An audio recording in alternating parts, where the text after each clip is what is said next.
শ্রীকৃষ্ণ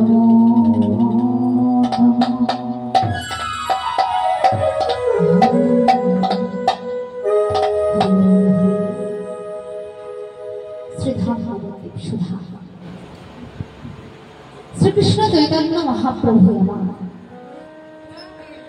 যিনি আমার পতিত পাবন গৌরহরি আজ নববিধ ভক্তিকে আশ্রয় করে আর সতী গর্ভসিন্ধু ভেদ করে অবতীর্ণ হয়েছিলেন নদিয়ার ভারদাস। তিনি আসলেন। কে আসলেন?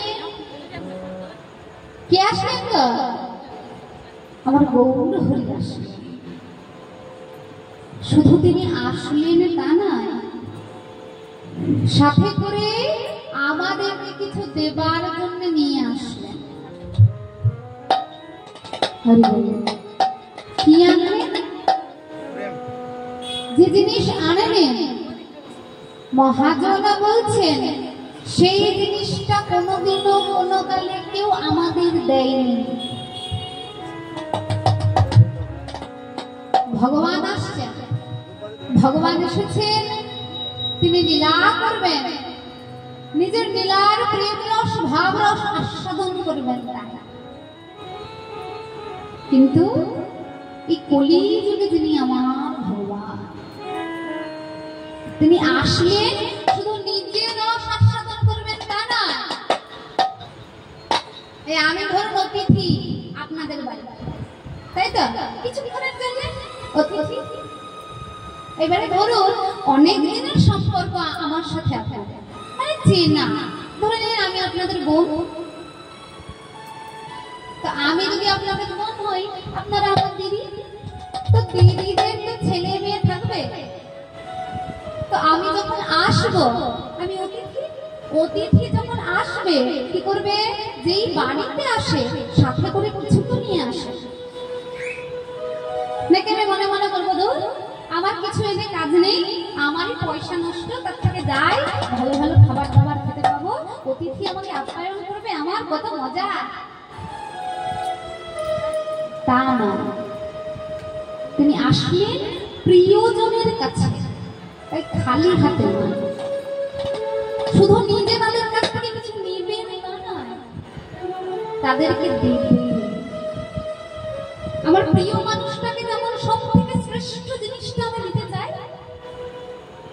ভগবানের কাছে আমরা তার প্রিয়। কি এনেছেন? অনর্পিত চরিঞ্চিরা। অনর্পিত মানে যা কখনো অর্পণ মানে দেওয়া হয়, চরিঞ্চিরা মানে চিরাচরিত ভাবে, মানে কেউ কোনোদিনে কোনো কালে কোনো সময়ের জন্য কেউ কাউকে যে জিনিসটা দিতে পারেনি, দেয়নি তা না, দিতে পারেনি। কেন দিতে পারেনি? কারণ তার কাছে নেই, সেই জন্য দিতে পারে না। আমার কাছে কোনো জিনিস আছে, আমি দিলাম না, মানে আমার কাছে আছে আমি দিইনি, কিন্তু আমি দিতে পারিনি, আমি দিতে পারবো না। কেন? কারণ আমার কাছে সেই জিনিসটা নেই, সেই জন্য আমি দিতে পারবো না।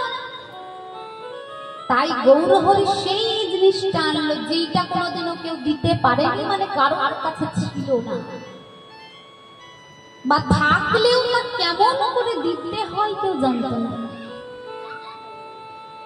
সেই জিনিসটা আনলেন গৌরহরি, এনে এই জগৎ জীবে অকাতরে ডুবিয়ে দিলেন। কেমন করে বিলালেন জানেন? এই হরি নামের মধ্যে মিশ্রিত করে সেই প্রেমটা। অনর্পিত চরিঞ্চিরাত করুণায় অবতীর্ণ কলো। করুণা মানে করুণা করে, অবতীর্ণ মানে অবতীর্ণ হয়েছেন, কলো মানে এই কলিযুগে। তিনি আমাদের যে জিনিসটা কেউ কোনোদিন দিতে পারেনি, সেই জিনিসটা দেবেন বলে করুণা করে এই কলিযুগে অবতীর্ণ হয়েছেন। কি করবে? এই দেখেন পরের লাইনে বলেছে সমর্পিত, মানে আমাদের সমর্পণ করবে।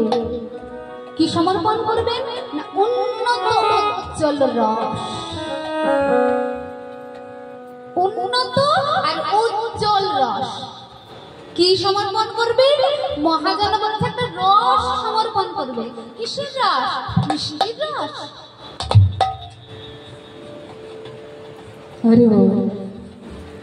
বলছে যেই রসটা আমাদের সমর্পণ করবেন তা হচ্ছে উন্নত আর উজ্জ্বল। উজ্জ্বল মানে কি? চকচকে। আর উন্নত মানে কি? মানে যে জিনিসটা অনেক দামি। তাহলে যে রসটা আমাদের দেবেন একেবারে চকচকে, খুব দামি একটা রস। এটা কেমন মনে হয়? ভগবান আমাদের দিলেন কি? দিলেন না একটা দামি চকচকে রস। এটার কোনো মানে হয়? রসিক ভক্ত বলে, শোনা তুমি বলো কি? তুমি কি বলতে চাইছো? যিনি আমাদের দেবেন সেটা হচ্ছে উন্নত উজ্জ্বল রস। তার মানে কি? মহাজন বলে, শোনা ওই উন্নত আর উজ্জ্বল মানে কি জানেন? উজ্জ্বল মানে চকচকে। তো যেই জিনিসটা চকচকে সেইটাই উন্নত হয়, মানে দাম। যেমন ধরে নিন, এখনকার দিনে বলছি, অনেক মুনি মানিক্য হিরে জহরত রয়েছে। তার মধ্যে দেখবেন হিরে সব থেকে উন্নত, কি তাই না? লোহা, তামা, সোনা, রূপা সেগুলোর থেকে উন্নত। বাকি পাথরের থেকেও বেশি চকচকে উন্নত। কি হিরে উন্নত না? তাই সবগুলোর থেকে সেইটা বেশি চকচকে, কি তাই না? তাহলে যে জিনিসটা উন্নত হবে সেটা অটোমেটিক চকচকে হবে। তাই গৌরহরি আমাদেরকে যে জিনিসটা দিলেন সেটা উন্নত, তাই চকচকে। সেই জিনিসটা আর কিছু নয়, তা হচ্ছে রস। এবার জেনে নিন, মিষ্টির রস না কিসের রস? হরি বল। আধ্যাত্ম জগতের রস হচ্ছে 5 প্রকার। কয় প্রকার? 5 প্রকার। কি কি জানেন? শান্ত, দাস্য, সূক্ষ্ম, বাৎসল্য আর মধুর। ভগবানকে এই রসকটা দিয়ে ভালোবাসা যায়। যারা যারা ভালোবাসেন সব ভালোবাসায় এই রস প্রকাশ হচ্ছে। কি কি বললাম? শান্ত রস। শান্ত রসের ভক্ত কারা জানেন? সাধু, মুনি, যোগী, তপস্বী, তারা শান্ত রসের ভক্ত। কি করে বুঝবো যে সাধু, মুনি, যোগী, তপস্বী? যে মনে করে যিনি ভগবান, তিনি পরমেশ্বর, তিনি পরমাত্মা। আর এই যে আমি বা আমরা যারা জীব, তারা হচ্ছে জীবাত্মা। তাই তিনি কিসের আরাধনা করেন? তিনি আরাধনা করেন সব সময় ভগবানের, যেন এই জীবাত্মার পরমাত্মার একটা সময় বিলীন হয়ে যায়। জীবাত্মাটা পরমাত্মায় যেন এক সময় বিলীন হয়ে যায়, মানে যার থেকে আমাদের সৃষ্টি তার মধ্যে যেন আমরা মিশে যেতে পারি। হরি বল। তাই দিন রাত তারা অনর্গল সব কিছু পরিত্যাগ করে বলে চলেছে হরি ওম, হরি ওম, হরি ওম। তারা শান্ত রস। এই দেখো, শান্ত রস, তারপরে হচ্ছে দাস্য রস। এই শান্ত রসের থেকে আরেক স্টেপ উপরে। এই যে বলেছিলাম উন্নত, একে একে উন্নতি হচ্ছে রসের। প্রথমে শান্ত রস, তার থেকে উন্নত হচ্ছে দাস্য রস। দাস্য মানে দাস। তাহলে দাস্য রসের ভক্ত কারা? যারা মনে করে ভগবান জন্মে জন্মে আমার মালিক, আর জন্মে জন্মে আমি তার দাস। ভগবান আমার মালিক আর আমি তার দাস। ভগবান আমার প্রভু, আমি তার ভক্ত। তারা ভগবানের শুধু এই হাঁটা থেকে তার নিচটা সেবা করে, চরণ সেবা করে। যারা শুধু ভগবানের চরণ সেবা করে তারা হচ্ছে দাস্য রসের ভক্ত। দাস্য রসের ভক্ত কি ছিল? কে ছিল দাস্য রসের ভক্ত? আর হনুমানজি ছিলেন দাস্য রসের ভক্ত। হরি বল। যিনি বজরংবলী দাস্যরসের ভক্ত হনুমানকে কেন বজরংবলী বলা হয় জানেন? জানেন? হরি বল। একদিন কি হয়েছে, হনুমান এসে দেখে তার সীতামা জানকী কি পড়ছে, সিঁদুর পড়ছে আর সিঁদুরের টিপ পড়ছে, কপালে ফোঁটা দিচ্ছে, মাথায় সিঁথিতে সিঁদুর পড়েছে আর ওই কপালে বড় করে সিঁদুরের একখানা টিপ পড়ছে। হনুমান বলে, মা তুমি এই যে লাল রং দিয়ে মাথায় দিচ্ছ আর কপালে দিচ্ছ কেন গো, কেন দিচ্ছ? জানকী বলে, শোন কেন দিচ্ছি জানিস? এই যে মাথা ভর্তি সিঁদুর পড়েছি, এই সিঁদুরটা তোর প্রভু মানে আমার স্বামী রামচন্দ্রের পরমায়ু বুদ্ধির জন্য। বেশ, তবে কপালে কেন পড়েছো? কপালে যে টিপ পড়েছি এটা তোর প্রভুর মঙ্গলের জন্য। এই দেখো আমরা কেন সিঁদুরের টিপ আর সিঁথিতে সিঁদুর পরি, এই কারণে। তাহলে যার সিঁথিতে যত বড় সিঁদুর থাকবে তার স্বামীর তত বেশি পরমায়ু বৃদ্ধি হবে। হরি বল, হরি বল। আর কপালে সিঁদুরের টিপ কেন পরি? স্বামীর মঙ্গলের জন্য। হরি বল। সিঁদুরের টিপ, হরে কৃষ্ণ। তো যেই না জানকী মা এই কথা বলেছে, হনুমান বলে, মা এই সিঁদুর যদি গায়ে পরা হয় তাহলে প্রভুর পরমায়ু বৃদ্ধি হয়, এক টিপ সিঁদুরের পরলে প্রভুর মঙ্গল হয়। তবে তুমি শুধু সিঁথিতে পড়েছো কেন? এক কাজ করে আমি গোটা অঙ্গে সিঁদুর পরে আমার প্রভু অতি পরমায়ু বৃদ্ধি তো হবে, তার সাথে প্রভুর মঙ্গল হবে। তাই কি করলেন তিনি, আর বিলম্ব না করে জানকী ছুটতে ছুটতে গিয়ে দেখে হনুমানজি সিঁদুর নিয়ে গোটা গায়ে মেখে বসে আছে। তখন থেকে তার নাম হয়েছিল বজরংবলী। হরি বল, হরে কৃষ্ণ। তো সেই হনুমান হচ্ছেন শ্রেষ্ঠ দাস্যরসের ভক্ত। এই হয়ে গেল শান্ত দাস্য। এইবার আসছে সখ্য। সখ্য মানে সখা, বন্ধু। সখ্য রসের ভক্ত কারা? যারা ভগবানকে মনে করে আমি তার সখা, আমি অর্জুনের মতন সখা হব, আমি শ্রীদাম সুদাম দাম বসুদামের মতন সখা হব আমার ভগবান। একেবারে সখা যেমন আর এক মরম সখাকে নিজের মনের সব কথা বলতে পারে, আমি তেমন করে বলবো। অনেক মানুষ রয়েছে বাবা এই জগতে, তারা এই জগতের এই মায়াবাদী জগতের কোন জীবকে নিজের প্রাণের কথা বলার মতন কোন মানুষ খুঁজে পায় না। রয়েছে এমন অনেকে ভগবানের চরণে গিয়ে বলে, ওরে দয়াময়, আমার মনের সুখের দুঃখের কথা যে কাউকে বলবো, এই জগতে তো তেমন মনের মানুষ কাউকে পেলাম না, তবে তোকেই বলি আমার মনের কথা। অনেক মানুষ রয়েছে, তাহলে তারা হচ্ছে সখ্য রসের ভক্ত। তারপরে আসে বাৎসল্য রসের ভক্ত। বাৎসল্য মানে হচ্ছে মাতৃ স্নেহে পিতৃ স্নেহে প্রেম। যারা মনে করে আমি ভগবানের মা হব, আমি যশোদার মতন মা হব, নন্দ মহারাজের মতন পিতা হব, তারা ভগবানকে কি রূপে সেবা করে গো বলো? যারা ভগবানকে নিজের সন্তান ভাবে তারা ভগবানকে কি রূপে সেবা করে? কি রূপে? গোপাল রূপে। কি তাই তো?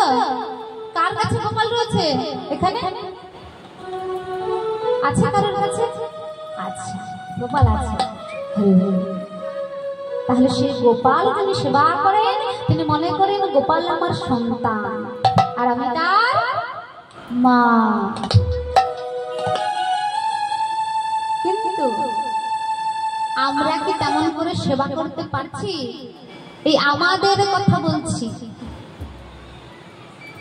কেন পারছি না?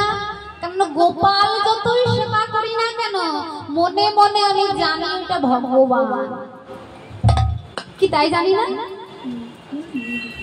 যদি একেবারে সন্তানের মতন ভালোবাসতে পারতাম তাহলে কি গোপালকে বাড়িতে রেখে আমি এখানে আসতে পারতাম? আমি আমার ছোট ছেলেটাকে বাড়িতে রেখে আসতে পারবো? আমি কোথাও চলে এসেছি। যদি সত্যি সন্তান যদি আমার হয়, সেই টান যদি থাকে, আমি তাকে সন্তানই ভাবি, তাহলে কি মনে করবো কার কাছে বাড়িতে রেখে যাব? চল আমার সাথে। তাই স্নেহ করতে হবে যেই রসে, সেই রসটার প্রকাশ অতি অবশ্যই প্রয়োজন। তাই এই হচ্ছে বাৎসল্য রস, আর সর্ব উৎকৃষ্ট রস হচ্ছে মধুর রস। এই মধুর রস কারা করে জানেন? যারা মনে করে ভগবান আমার প্রিয়তম, মানে প্রেমিক, আর জনমে জনমে আমি তার প্রিয়তমা, মানে প্রেমিকা। এই হচ্ছে মধুর রসের ভক্ত। তারা মনে করে একেবারে ওই মধুর রসের সেবাটা কেমন জানেন তো? একেবারে মাথার চুল থেকে পায়ের নখ অবধি সেবা, কোন জায়গা বাদ নেই। হাতে যদি নেল পলিশও করে একটা, মনে মনে করে এইটা বুঝি আমার প্রিয়তমের ভালো লাগবে, আমার প্রিয়তমের পছন্দের রং এইটা, আমাকে পরে ভালো লাগছে, মানে আমার দিকে বারে বারে চাইবে। আমি এমন সুন্দর করে সেরেছি কেন? যেন আমার প্রিয়তম বারে বারে আমার দিকে চেয়েছে দেখে। এই হচ্ছে সর্বোৎকৃষ্ট প্রেম। তাহলে বলেছিলাম যেই প্রেমটা সব থেকে উৎকৃষ্ট সেইটাই উজ্জ্বল। তাহলে এই 5 রসের মধ্যে সর্ব উৎকৃষ্ট যে প্রেম রস, মধুর রস, সেই রসটা গৌর সুন্দর আমাদের প্রদান করবে। কেমন করে প্রদান করলেন না? সেই প্রেম রসটা হরি নামের মধ্যে মিশ্রিত করলেন, আর এই জগৎ জিতে বললেন। গৌর হরি সে প্রেমের বন্যা আনলেন। প্রেম অল্প স্বল্প দেবেন না, একেবারে বন্যা নিয়ে চলে আসলেন। বন্যা যেমন যে এলাকার মধ্যে, শহরের মধ্যে একবার ঢোকে, বেছে বেছে ঢোকে নাকি? বেছে বেছে ঢোকে, এই বাড়িটাই ঢুকবো না, এই বাড়িটাই ঢুকবো, কি তাই করে? বন্যা যেই পথ ধরে যাবে, যে শহরের ভেতর দিয়ে যাবে, সকলকে ভাসিয়ে দিয়ে যেতে হবে। তাই ভগবান যেই প্রেমটা আনলেন, ঠোঙাই করে দেননি কাউকে, একবারে বন্যা দিয়ে দিয়েছে। যারা চেয়েছে তাদেরকেও সেই বন্যায় গা ভাসাতে হবে, আর যারা চায়নি যতই ওই পায়ের কাপড় তুলে সরে আসুক, এ অল্প স্বল্প জল নয়, যে বন্যা, এতে গা ভেজাতেই হবে।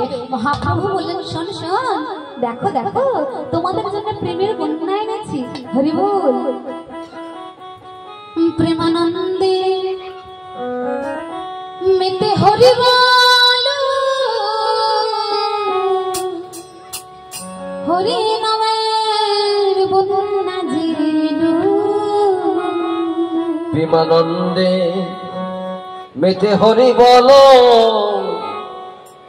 হরি নামে বন্যা জেলো। প্রেমানন্দে মেতে হরি বল, হরি নামের বন্যা জেলো।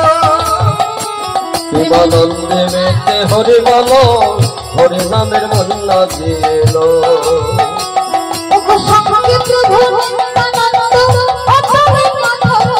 সঙ্গে প্রভু নিত্যানন্দ উতারে পাথর দিল, সঙ্গে প্রভু নিত্যানন্দে অধরে সাঁতার দিল।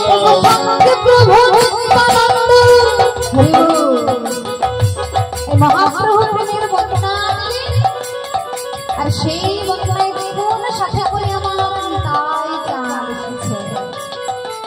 ওগো সঙ্গে প্রভু প্রভু নিত্যানন্দ উতারে পাথর দিল। হরি নামের বন্যা জিলু,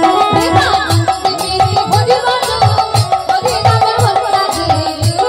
প্রেমানন্দে মেতে হরি বল, হরি নামের বন্যা জেলো। আমার মহাপ্রভু যে প্রেমের বন্যাটা এনেছে, সে প্রেমের বন্যায় সঙ্গে প্রভু নিত্যানন্দ তলে ডাকতে হলো নিতাই দাসকে, এসো একটু গা ভাসাও, তিনি নিজে চলে এসেছিলেন। আর তাতে গা ভাসিয়েছিলেন কেন গো? তার দুখানা কারণ রয়েছে। এই নিতাই দাস কে ছিলেন? এই নিতাই চাঁদ ব্রজে ছিলেন আমার ভগবানের বড় দাদা বলরাম। যখনই তাদের প্রেম রসের আলাপন হবে, যখন প্রেম রস হবে, আমার ভগবান যিনি গোবিন্দ তিনি কি করতেন? দাদার থেকে দূরে সরে যেতেন। কারণ দাদার সামনে গুরুজনের সামনে কি প্রেম আলাপ হয়? গুরুজন দাদা তাদের সামনে কি প্রেম আলাপ হয়? তাই যখন প্রেমের বিষয় আসতো তখন দাদাকে বারবার সরিয়ে দিতেন। বলরাম দাদার মনে মনে বড় কেন যে আমি কানাইয়ের থেকে বড় হতে গেলাম। বড় যদি না হতাম, যদি ছোট হতাম বা তার সমবয়সী হতাম, তাহলে তার প্রেম রসের মধ্যে আমি থাকতে পারতাম, আমি সাহায্য করতে পারতাম তার প্রেম রসে। আমি তাকে বড় হলাম, তাই আমি গুরুজন বলে আমার কানাই বারবার প্রেম রস আসলেই আমাকে দূরে সরিয়ে দেয়। বলরামের মনের এই দুঃখ যিনি আমার গোবিন্দ তিনি জানতে পেরেছেন। মনে মনে বললেন, দাদা গো এমন এমন দুঃখ করো না, এই জন্মে তোমায় প্রেম রসে যুক্ত করতে পারলাম না বটে, কিন্তু আজ কলিযুগে আমি মা আর তুমি হবে আমার তাই। এতো কি প্রেম! এই রাধা রানী আমার প্রেম মিশ্রিত করে সেই উৎকৃষ্ট উজ্জ্বল প্রেম আমি যখন ওই নদিয়ায় নবদ্বীপে গিয়ে জগৎ জীবে বিলাব, তখন কি করবে? সেই প্রেমের মন প্রাণ ভরে গা ভাসাতে পারবে। ও গো সঙ্গে প্রভু সঙ্গে প্রভু নিত্যানন্দ ধরে সাতার দিল, সঙ্গে প্রভু নিত্যানন্দ ধরে পাতার দিল। হরি নাম বলতে দিল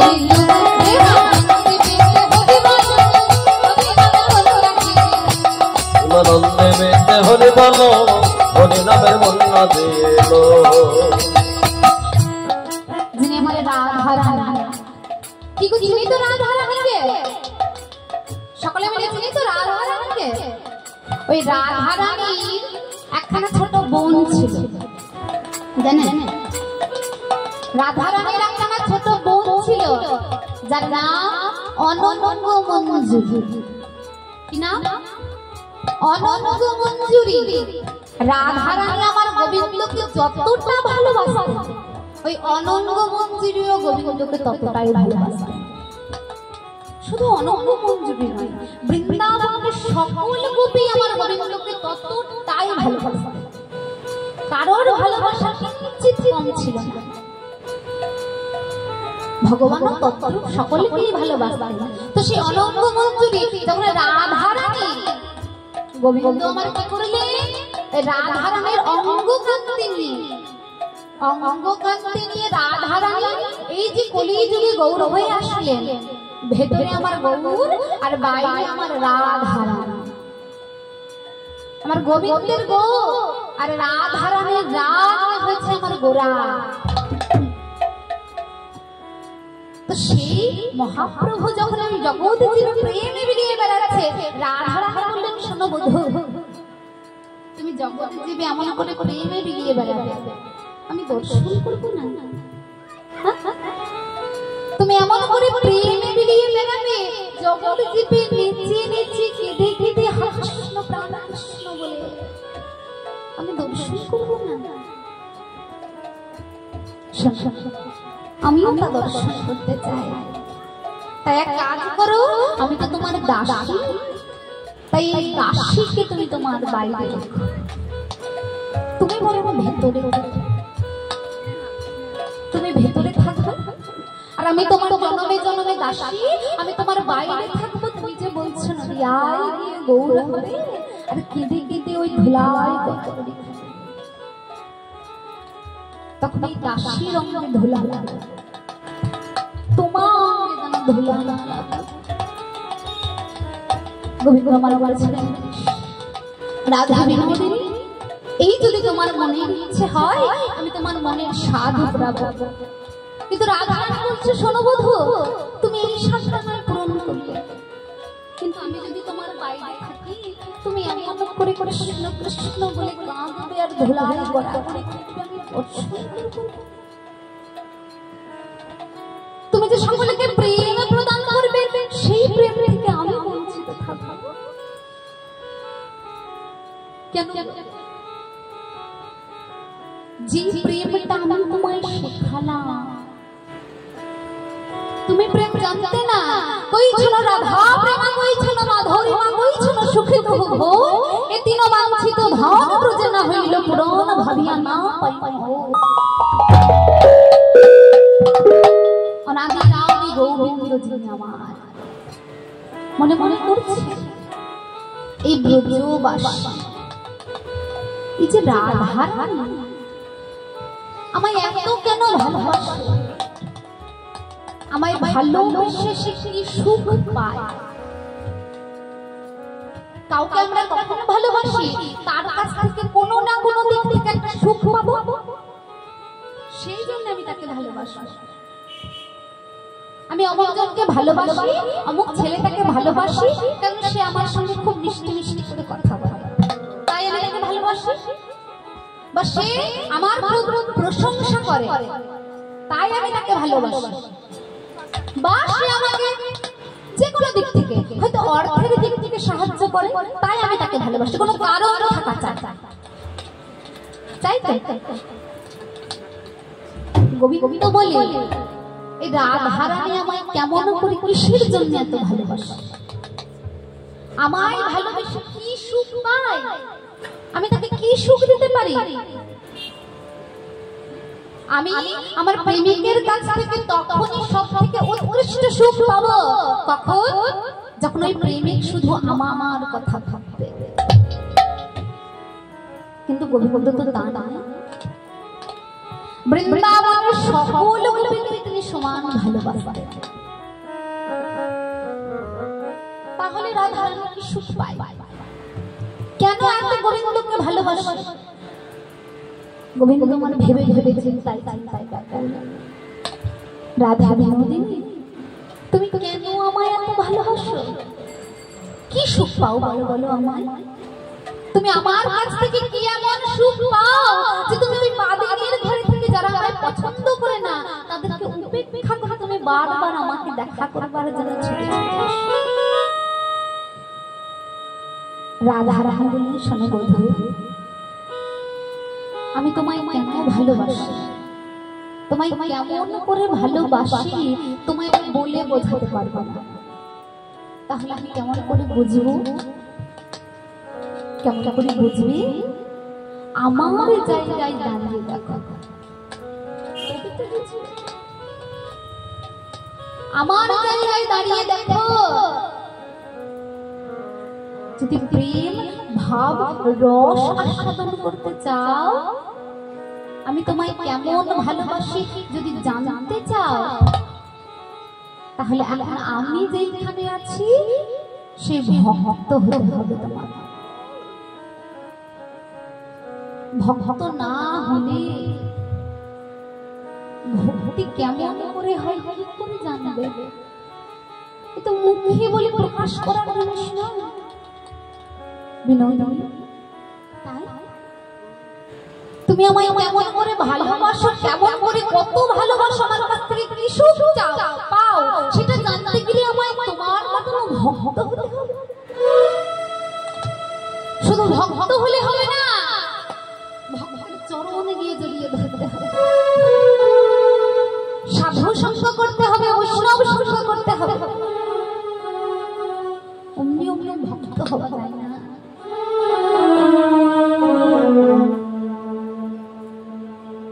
ভক্ত আমি বলি কারে, ভক্ত কারে কয়? ভক্তের চরণ ধুলি গ্রহণ ব্যতীত আর কিছু নয়। ভক্ত যদি হতে হয় তবে সাধু সঙ্গ বৈষ্ণব সঙ্গ করতে হবে, চরণ ধুলি আমাকে মানতে হবে। অমনি অমনি ভক্তির উদয় হবে না। ওই নবদ্বীপে গিয়ে সেইখানে ধুলায় গড়া করে খাটতে হবে। কেন? কারণ মহাজন বলেছেন ধুলা নয় গোপীর মধুরে, আর সেই ধুলা বাছা করে আমার ব্রজের গায়ে। হরি বল হরি বল। যত বৃন্দাবনের ব্রজ গোপী নারদকে চরণের ধুলি ঝেড়ে ঝেড়ে দিয়েছে। গোবিন্দের আমার শিরোপীড়া ব্যাধি, থাকতে পারছে না, মাথার যন্ত্রণায় অসহ্য হয়ে পড়েছে। নারদজি এসেছে ভগবানের কাছে, বলে প্রভু দয়াময় তোমার হলো কি? নারদ কি আর বলবো, মাথার যন্ত্রণায় আমার ফেটে যাচ্ছে, থাকতে পারছি না। নারদ ছুটতে ছুটতে গেছে কার কাছে? আমার ভগবানের যে এই যে দুঃখ বেদনা যন্ত্রণা কিভাবে প্রশমন হবে জানার জন্য। তোমায় কোথাও যেতে হবে, আমার এই মাথার যন্ত্রণা কেমন করে ভালো হবে জানো? যদি ভক্তের চরণ ধুলি আমার মাথায় বোলানো হয়, তবে একমাত্র আমার এই মাথার যন্ত্রণা ভালো হতে পারে। নারদ বলে বলো কি এই ব্যাপার, মানে ভক্তের চরণ ধুলি যদি তুমি মাথায় মেখে নাও তাহলে তোমার মাথা যন্ত্রণা ভালো হয়ে যাবে। শোনো, এই ত্রিভুবনে আমার থেকে বড় ভক্ত আর কেউ নেই। কারণ দিন রাত অনর্গল আমার নিঃশ্বাস প্রশ্বাসে আমি নারায়ণ নারায়ণ নারায়ণ নাম চলেছে। আমার মতো নাম জগৎ কেউ বলতে পারে? এখনই আমি তোমার চরণ বলে, তবে বিলম্ব করছো কেন? এক কাজ করো, তোমার চরণ ধুলি আমি দিয়ে দাও। অমনি ওই নারদ এখানে থমকে গেছে। বলো কি, এই জগতের সব থেকে বড় ভক্ত হতে পারি, কিন্তু আমি ভক্ত হয়ে কেমন করে ভগবানকে নিজের চরণ ধুলি দিয়ে দেব? আমি ভক্ত হয়ে আমার চরণ ধুলি তোমার মাথায় দিতে পারি? দয়াময় এই দেখো, বড় ভক্ত বলে অহংকার করছিল, অহংকার ভগবান তুমি বলছো বড় ভক্ত? তুমি যদি বড় ভক্ত হও তবে দান চরণ ধুলি হয়ে মাথার যন্ত্রণায় থাকতে পারছি না। নারদ পারল না। তবে একটা কাজ করো, তুমি বিলম্ব না করে তাড়াতাড়ি যে দেখো কোন ভক্ত তার চরণ ধুলি আমায় দিতে পারে। নারদ সারা বিশ্ব ব্রহ্মাণ্ড স্বর্গমত্ত পাতাল খুঁজে খুঁজে বেড়াচ্ছে। স্বর্গমত্ত পাতাল খুঁজে খুঁজে বেড়াচ্ছে। তার কাছে যে যন্ত্রটা রয়েছে সে বিনা বাজাচ্ছে আর চলেছে, বদন ভরে বলছে বলো বলো যন্ত্র হরি নাম মন্ত্র, জাগ যোগ সব কিছু না হিয়া।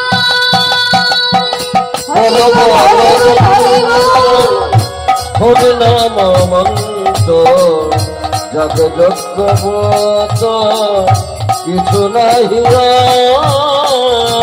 বল যন্ত্র হরি নাম মন্ত্র জগ যজ্ঞ কিছু নাহি।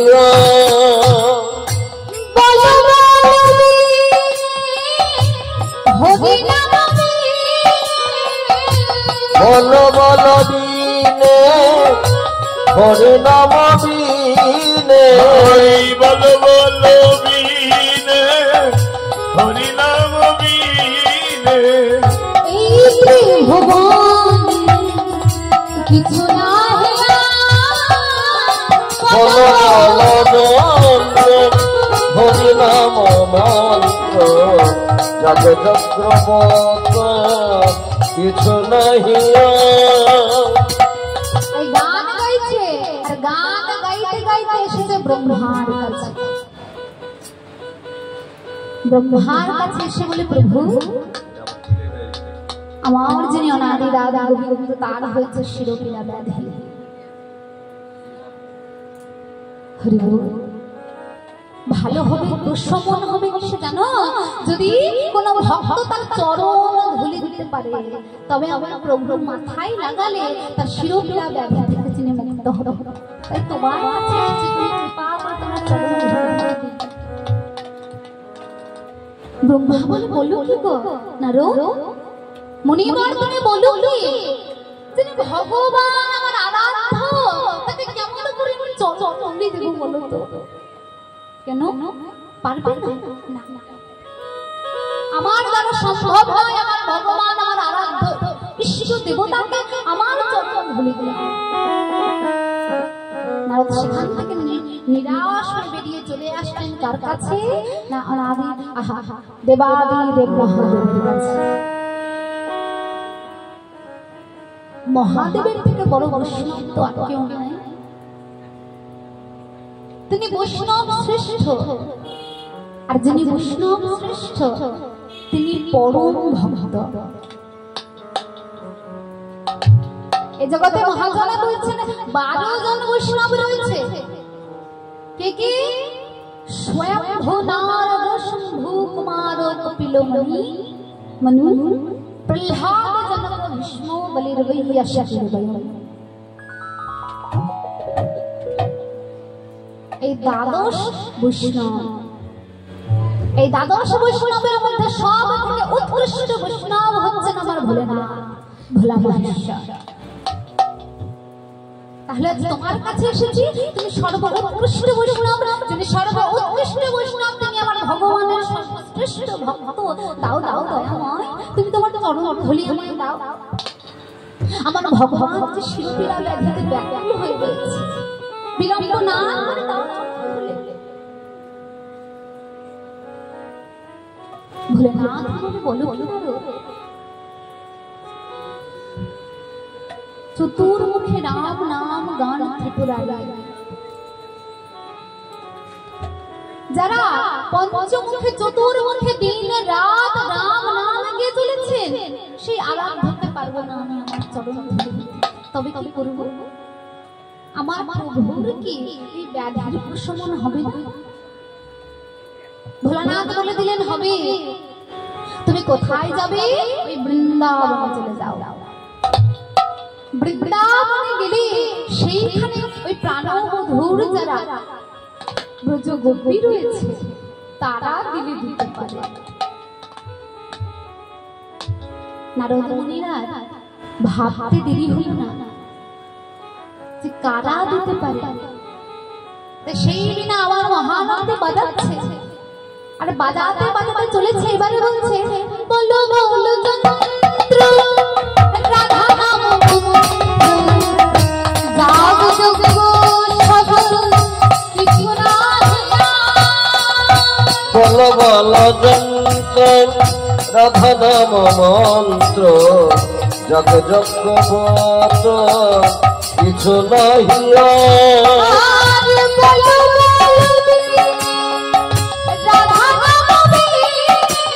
হরি বল বল বীনে রাধা নাম বীনে, আর বল বল বীনে রাধা নাম বীনে। কিছু না বল বল জগ যজ্ঞ ব্রত কিছু নাহিয়া। বল বল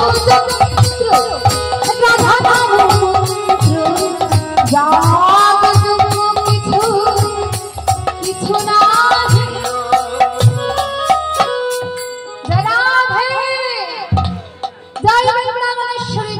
জয়। রাধারানী বলে মিঙ্গ তুমি এসেছো? হ্যাঁ গো বিনোদিনী, তোমার জন্য এসেছি, তোমার প্রাণবধূর জন্য এসেছি। কেন কেন? আমার ভুল হয়েছে কি? শোনো, যিনি অনাদিরাদি গোবিন্দ, তার হয়েছে শিরোপীড়া ব্যাধি। সারবে কিসে জানো? গোবিন্দ আমার বলে দিয়েছেন, কোন ভক্ত যদি তার চরণ ধুলি দিতে পারে তাহলে সেই চরণ ধুলি গোবিন্দ আমার মাথায় লাগাবে, তবে তার এই ব্যাধি থেকে তিনি প্রশমন পাবেন। যেই এই কথা শুনেছে রাধা রাধা বলে তাই নাকি এই চরণ ধুলি যদি দিয়ে দিই, ভগবানকে ভালোবেসে তার ভক্ত হয়ে যদি চরণ ধুলি দিয়ে দিই, তাহলে আমার ভগবান আমার গোবিন্দের এই জ্বালা থেকে প্রশমন পাবে। শোনো, আর বিলম্ব করো না, তাড়াতাড়ি একটা কিছু পাতো একখানে চরণ ধুলি দিচ্ছে। এই জন্য এই রসটা সব থেকে উৎকৃষ্ট রস বলেছিলাম। নারদ বলে তোমার পাপের ভয় নেই, ভক্ত হয়ে ভগবানকে চরণ ধুলি দিবে, তাও মস্তকে লাগাতে তোমার পাপের ভয় নেই। রাধা রাধা গোপীদের সাথে এনে বলে কিসের পাপ? যাকে ভালোবাসি আমার চরণ ধুলি তার মস্তকে দিয়ে যদি তার জ্বালা কমে, আর তাতে যদি আমার পাপের ভাগে হতে হয়, তবে জন্মে জন্মে সেই পাপ আমি স্বীকার করব। আর বিলম্ব করো না, তাড়াতাড়ি এক কাজ করো, কোন একটা জায়গা দাও, তাতে আমাদের সকলের চরণ ধুলি দিই। রাধা রাধা কি করছে? সকল গোপীদের ডেকে বলে, শোন তুমি সকলে মিলে আমার সাথে চরণ ধুলি দিও। সকলে চরণ ধুলি দেওয়ার জন্য প্রস্তুত। যাদের চরণ ধুলি আছে নাম দিচ্ছে, আর যাদের চরণ ধুলি নাই বৃন্দাবনে ধুলি পা ঘষে ঘষে চরণ ধুলি। এত চরণ ধুলি হয়ে গেছে, নারদ বলে নিয়ে যাবে কেমন করে? তিনি গলায় পড়েছিলেন একখানা নামের উত্তরীয়, হরি নামের উত্তরীয় পড়েছিলেন। তাড়াতাড়ি কি করলেন? সেটা পাতলেন সেই ধুলা। যখন ধুলার ভার হয়ে গেছে, এত গোপী ধুলা দিয়েছে, আর ভার সহ্য করতে না পারলে তাড়াতাড়ি তাও ভার সইতে পারছে না। বিলম্ব না করে কি করলো? যখন আমরা ভার সহ্য করতে পারি না, কি করি? সেই ভার সবার জন্য মাথায় নিয়ে আজ মনের আনন্দ চলছে, মনে মনে করছে, আমি মনে মনে বড় অহংকার করেছিলাম যে আমি সব থেকে বড় ভক্ত, কারণ অনর্গল দিন ভগবানের নাম করে চলেছে। ভগবান ভক্তের অহংকার সইতে পারে না, তাই ভগবান আমার অহংকারটা চূর্ণ করে দেখালো যে ভক্ত কাকে বলে। আমি ভক্ত হতে পারিনি, আজ মাথায় নিয়েছে সেই চরণ ধুলি জগতের, আর মনের আনন্দে গাইছে, বলো বলো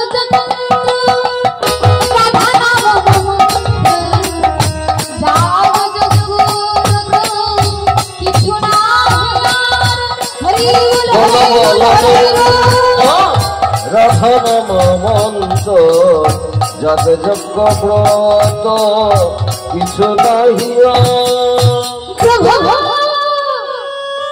এই দেখো দেখো দেখো, আমি তোমার জন্য চরণ ধুলি নিয়ে এসেছি। ছোট্ট ছোট্ট গোপীদের কাছে এসে দেখি কি তুমি আমাকে খিলখিলিয়ে হাসছো কেন? এক্ষুনি মাথার যন্ত্রণায় ব্যাকুল হয়ে পাগল হয়ে যাচ্ছিলে। এই দেখো, আমি তোমার জন্য চরণ ধুলি নিয়ে এসেছি। ওই বৃন্দাবনের ব্রজ গোপীর চরণ ধুলি, এত চরণ ধুলি দিয়েছি, নাও নাও নাও। ভগবান বলে, শোনো নারদ, আমার তো আর মাথায় ব্যাধি, শিরোপীড়া ব্যাধি নেই। বলে কেন? কি করে প্রশমন হলো? এক্ষুনি যে তুমি বলছিলে কোন ভক্ত যদি চরণ ধুলি মাখতে পারি, ভক্তের চরণ ধুলি মাখতে পারি, তবে আমার মাথার যন্ত্রণা ভালো হবে। কেন? আমি তো মেখেছি। তুমি পেলে কোথায়? এই ঘন্টা স্বর্গের মধ্যে তো কেউ আমায় দিল না চরণ ধুলি। আমি প্রত্যেকের কাছে গিয়েছিলাম, কেউ এক কোনা চরণ ধুলি আমায় দেয়নি, তাদের পাপ হয়ে যাবে বলে। তুমি কোথায়? ভগবান বলে, শোনো নারদ, এই যে তুমি উত্তরীয় পড়েছিলে, যার মধ্যে নাম লেখা রয়েছে, নাম আর নামে অভেদ বলেছে না, যেই নাম সেই কৃষ্ণ ভজ নিষ্ঠা করি, নামের সহিত আছেন আমার আপন স্থিতি। নাম আর নামে অভেদ, তাই যেই না ব্রজ গোপী চরণ ধুলি, ওই নাম লেখা উত্তরীয়তে দিয়েছে অমনি গোবিন্দের মস্তকে সেই ধুলি দিয়েছে। দাও হরি বল হরি বল হরি বল হরি বল।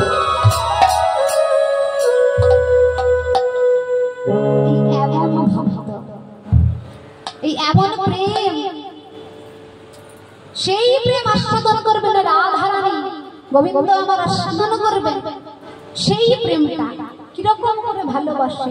তাই কি করলেন, রাধারানীকে বললেন, শোনো বিনোদিনী, তুমি আমার বাইরে থাকো আর আমি ভেতরে থাকবো। দিয়ে আমি ওই নদিয়ায় গিয়ে গৌর হয়ে ওই জগতে যে প্রেমে বিলিয়ে বেড়াবো, আমি নিজে ভক্ত হব।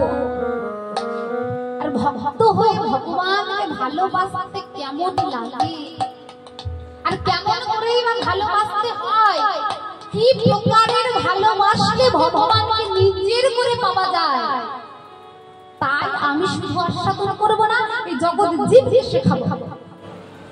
হরি বল। তো সেই রাধারানীর ছোট বোন যিনি অনঙ্গ মঞ্জুরি ছিলেন, গোবিন্দকে বললেন, শোনো আমার দিদি রাধারানী তোমায় যত ভালোবাসে, আমিও তো তোমায় তত ভালোবাসি। আমার ভালোবাসা কম নয়, তবে তুমি নদিয়ায় গিয়ে যদি গৌর হও, শুধু আমার রাধারানীটা দর্শন করবে গদাধার হয়ে, তার তো চলবে না।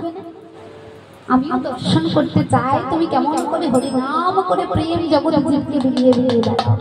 গোবিন্দ বললেন, বেশ, তবে এক কাজ করো, যিনি আমার বলাই দাদা তিনি হয়ে যাবেন ওই নদিয়ায় নিতাই চাঁদ। এক কাজ করো, তুমি তার সাথে মিশ্রিত হয়ে তাই তাই গোবিন্দের দাদা বলরাম আর রাধার ভাই ছোট বোন অনঙ্গ মঞ্জুরি দুই মিশ্রিত হয়ে এসেছেন এই নবদ্বীপে আমার নিতাই চাঁদ হয়ে, নিমাই চাঁদ হয়ে। তা সেই নিতাই আগে কি করেছেন, ওই প্রেমের বন্যনায় গা ভাসিয়েছেন। তাই মহাজন